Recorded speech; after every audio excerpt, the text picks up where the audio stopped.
બિનજરૂરી સગર્ભાવસ્થાની અટકાયત, બાળજન્મની માતાના સ્વાસ્થ્ય પર અસર. વહેલા લગ્ન અને તરુણાવસ્થાની સગર્ભાવસ્થા એ સ્ત્રીના સ્વાસ્થ્યને ઘણી રીતે નુકસાન કરે છે. તે કસુવાવડ, અધૂરા માસે જન્મ, જોખમી બાળજન્મ, નાનું બાળક અને કુટુંબ પર અનુગામી અસરને નોતરે છે. તેનાથી જીવવાનો આનંદ અકાળે છીનવાઈ જાય છે.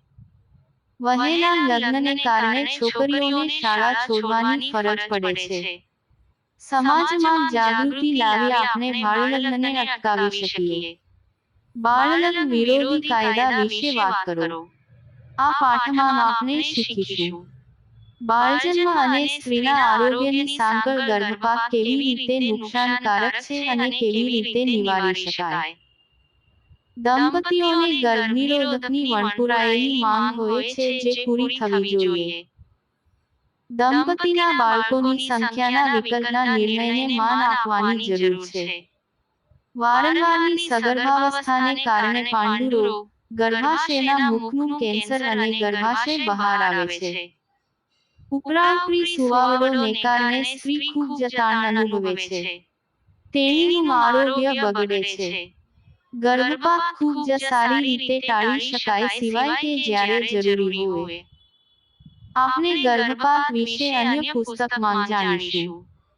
ગેરકાયદેસરના અસલામત ગર્ભપાત, ઉટવૈદ અથવા તબીબ એ બાળજન્મ કરતાં જોખમી હોય છે. ગર્ભપાતને કારણે ચેપ અને વંધ્યત્વ આવી શકે છે. ભારતમાં ગર્ભપાત કાયદેસર છે અને તે નિર્ધારિત ચોક્કસ કારણોથી કરાવી શકાય છે.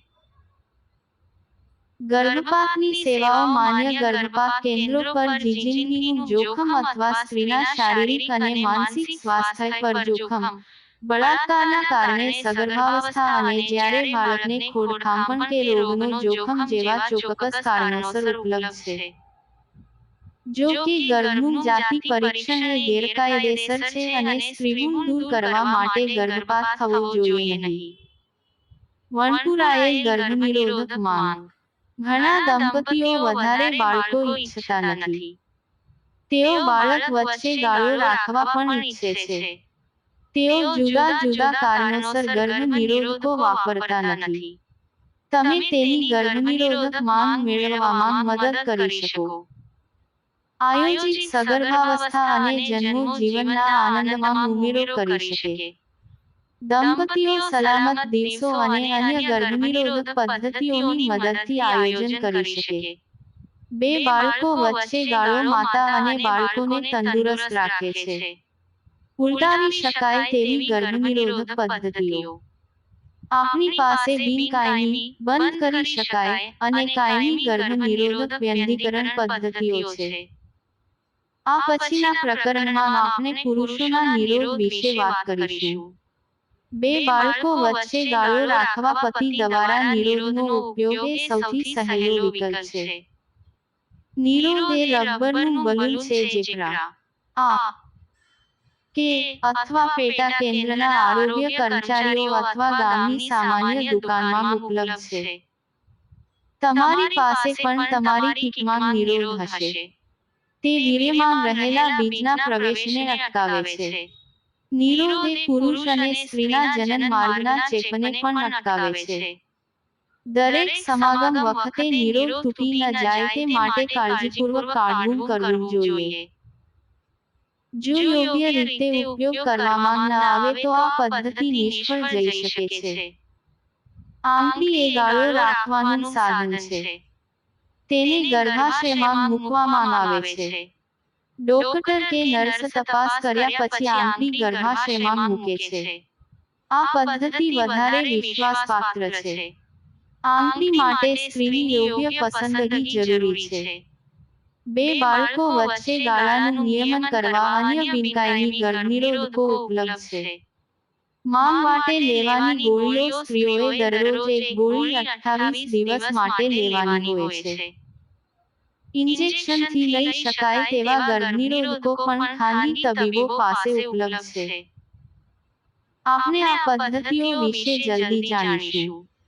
ગર્ભનિરોધકોની બાબતમાં પસંદગી. સરકારી નીતિ કોઈ પણ ચોક્કસ ગર્ભનિરોધક પદ્ધતિને પ્રોત્સાહન આપતી નથી.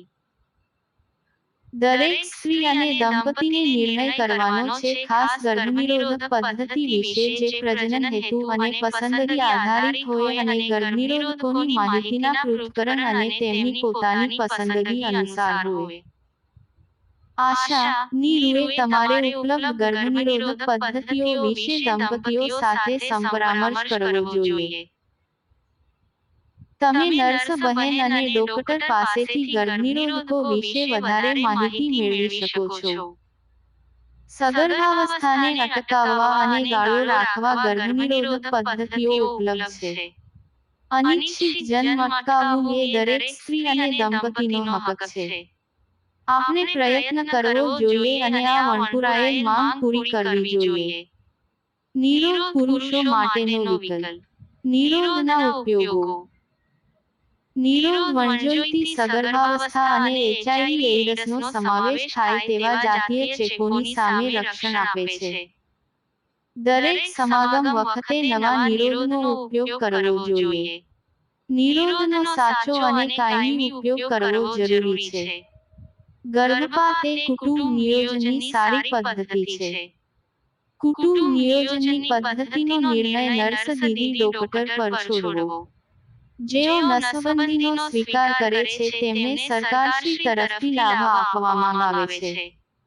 નીચેના પગથિયાંને અનુસરવું. નિરોધના ટોચના ભાગને દબાવી તેને ટટાર શીર્ષ પર મૂકવું. નિરોધ આખા શીર્ષ પર ચડી જાય ત્યાં સુધી દબાવી રાખી ચડાવવું. છેવાડાના ઢીલા ભાગમાં વીર્ય એકઠું થશે. પુરુષના વીર્ય સ્ખલન પછી નિરોધની કિનારીના ભાગને પકડી તેને યોનિમાંથી બહાર કાઢવું. નિરોધને બહાર કાઢી લેવું. તેના બીજા છેડાને બાંધી દેવું અને વીર્ય ઢોળાય ન જવું જોઈએ. નિરોધનો નિકાલ યોગ્ય રીતે કરવો. નિરોધને ઠંડક, સૂકી જગ્યામાં રાખવું અને સૂર્યપ્રકાશથી દૂર રાખવું. લોકોને અંતર રાખવાની પદ્ધતિઓ વિશે પોતાની પસંદગી કરવામાં મદદ કરવી. નિરોધનો જથ્થો રાખવો અને તેના ઉપયોગની રીત બતાવવી અને નિરોધ ઉપલબ્ધ કરાવવા. જો પરિસ્થિતિ સાનુકૂળ હોય તો દંપતીને નિરોધનો ઉપયોગ કેવી રીતે કરી શકાય તે બતાવી શકાય. ફલિત ચાર્ટ અને નિરોધના નમૂનાનો ઉપયોગ કરવો. ક્યારેક તમારે સ્ત્રીને બતાવવું પડશે અને તેણીને પુરુષ સાથે સહભાગી થવા માટે કહેવું. તમે કેળાનો ઉપયોગ શિશ્નના નમૂના તરીકે નિદર્શન માટે કરી શકો. બજારમાં ઘણી જાતના મળે છે. કેટલીક જાતના મુલાયમ સપાટીવાળા હોય આનંદમાં વધારો કરે છે. જુદા જુદા રંગો અને સુગંધવાળા મોમથી જાતોમાં પણ મળે છે. નિરોધ વિશેની કેટલીક માન્યતાઓ અને ગેરસમજોનો જવાબ મળવો જોઈએ. આ ગેરસમજો છે. નિરોધ જાતીય આનંદમાં ઘટાડો કરે છે. બ. નિરોધનો ઉપયોગ કરનાર વ્યક્તિ તે વિવેકશૂન્ય છે. હવે શહેરોમાં સ્ત્રીઓએ વાપરવાના નિરોધ મળે છે. આ સાથે સ્ત્રીઓ પણ નિરોધનો ઉપયોગ કરી શકે છે. આ જ્યારે પુરુષ નિરોધ પહેરવા સંમત ન થાય ત્યારે ઉપયોગી થાય છે. તે સ્ત્રીઓને જોખમી જાતીય પરિબળોની સામે સમર્થ બનાવે છે. આટલું વિચારીએ. મફત મળતા નિરોધ સારી ગુણવત્તાવાળા હોતા નથી. નર્સ બહેન હંમેશા સ્ત્રી નસબંધી વિશે વાત કરે છે. દારૂના અસર હેઠળ માણસો નિરોધનો ઉપયોગ યોગ્ય રીતે કરી શકતા નથી. Like, share and subscribe.